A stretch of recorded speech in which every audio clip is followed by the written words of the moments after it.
చెప్పనా? మీకు మాత్రమే చెప్తాను, ఎవరికి చెప్పను. సీక్రెట్ నువ్వు ఎవరికి చెప్పావు కదా అని మీరు దాచుకోవాల్సింది, మీకు మాత్రమే సంబంధించింది ఎవరికి చెప్పొద్దు. అది సీక్రెట్ ఎలా అవుతుంది? అలా చెప్పారా అయిపోయి, ఇంకా అయిపోయి, ప్రపంచం మొత్తం తెలుస్తుంది.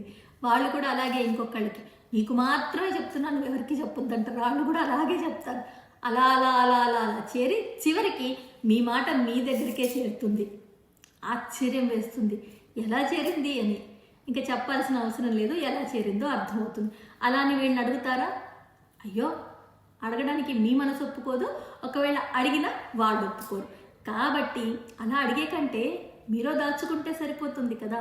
సీక్రెట్ అంటేనే మీకు తప్ప ఇంకొకరికి తెలియకూడనిది, రహస్యం అని అర్థం. దాచుకోండి, మనసులో దాచుకోండి, పదిలంగా ఉంచుకోండి. అవసరమైతేనే చెప్పండి, కానీ రహస్యం అని మాత్రం అనకండి.